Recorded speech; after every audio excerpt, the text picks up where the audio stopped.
ملک الموت کا افسوس اور شداد کی جنت۔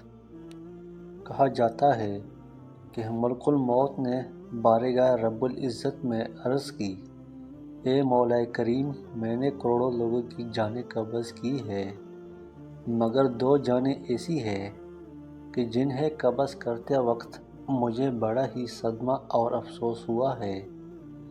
میں نے تیرے حکم کی تکمیل ضرور کی، مگر نہایت ہی دکھ کے ساتھ، اور وہ دو ایک ماں اور ایک اس کا بیٹا تھا۔ واقعہ کچھ اس طرح ہے کہ ایک جہاز غرق ہو گیا تھا اور ایک عورت اپنے شیرخوار بچے کے ساتھ ایک تختے کا سہارا لینے میں کامیاب ہو گئی۔ تختہ دریا میں بہہ رہا تھا اور ماں اور بیٹا اس پر سوار تھے۔ اے مولا کریم، اچانک تیرا حکم ہوا اور میں نے ماں کی جان اس تختہ پر نکال لی۔ میرے لیے پریشان کن بات یہ تھی کہ ماں مر چکی ہے، اب بچے کا کیا حشر ہوگا۔ ایک بچہ ایک ٹوٹے ہوئے تختے پر سوار ہے اور تختہ ہر آن پانی کی لہروں کے تپیڑے کھا رہا ہے جو کسی وقت بھی کسی تیز لہر کی زد میں آ کر الٹ سکتا ہے۔ بچے کے لیے نہ خوراک کا انتظام ہے، نہ کسی نگران کا بندوبست ہے۔ دریا کے کنارے دھوبی کپڑے دھو رہے تھے۔ اچانک کسی کی اس بچے پر نظر پڑی تو تختے کو کھینچ کر لائے۔ بڑے حیران ہوئے کہ ماں مر چکی ہے، بچہ بے یار و مددگار تختہ پر زندہ و سلامت موجود ہے۔ وہ لوگ اس بچے کو اپنے سردار کے پاس لے گئے۔ سردار بیچارہ بے اولاد تھا۔ خوبصورت بچہ دیکھ کر سردار کا اس پر دل آ گیا اور سردار نے بچے کو اپنی نگرانی میں لے کر اسے اپنا بیٹا بنا لیا۔ یہ بچہ 8-9 سال کی عمر کا تھا۔ ایک روز اپنے ساتھیوں کے ساتھ کھیل رہا تھا، اتنے میں بادشاہ وقت کی سواری کی آمد کا شور اٹھا۔ سب بھاگ گئے مگر یہ بچہ سڑک پر اکیلا کھڑا رہا۔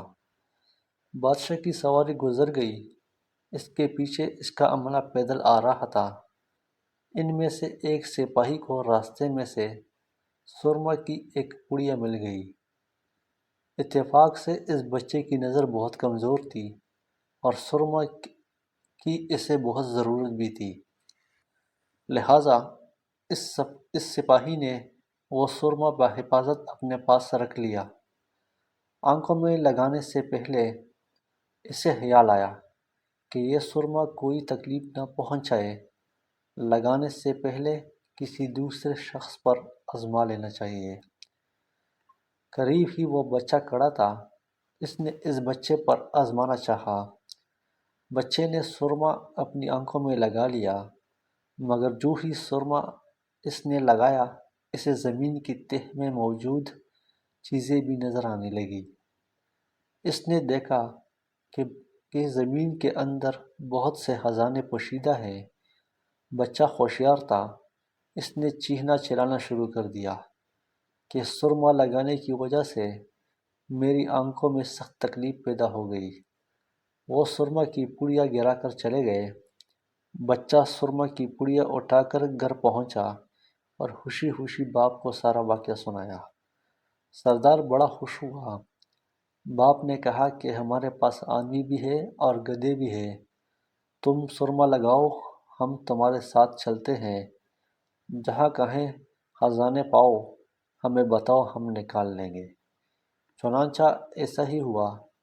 بچے کے بتانے پر وہ لوگ خزانہ نکالنے لگے اور تھوڑے ہی عرصے میں امیر بن گئے۔ بچہ جوان ہوا تو اس نے پر پرزے نکالنے شروع کر دیے۔ ان کے پاس دولت کی فراوانی ہو گئی۔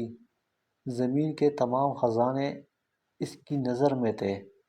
اس نے آہستہ آہستہ بہت سے آدمی اپنے ساتھ ملا لیے۔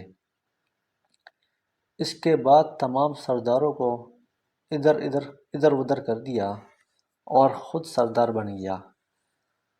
آخر نوبت یہاں تک پہنچی کہ اس نے بادشاہ کے ساتھ بھی ٹکر لے لی اور اسے مغلوب کر کے خود بادشاہ بن گیا۔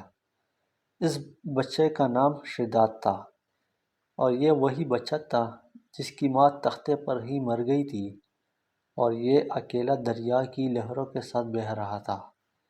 کہتے ہیں کہ جب یہ بصر اقتدار آیا تو اس نے حکم دیا کہ ایک ایسا کمال درجے کا شہر آباد کیا جائے جس کی ایک اینٹ سونے کی ہو، دوسری چاندی کی ہو۔ اس میں ایک عالیشان باغ ہو جس میں دنیا کی ہر چیز میسر ہو۔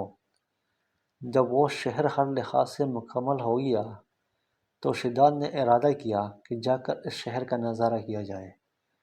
چنانچہ وہ شہر کو دیکھنے نکلا۔ ابھی وہ دروازے تک ہی پہنچا تھا کہ ملک الموت کا حکم ہوا، اور اس نے وہی اس کی روح قبض کر لی۔ اسے اتنا موقع بھی نہ دیا کہ اپنے بے مثال باغ کو ایک نظر دیکھ سکتا۔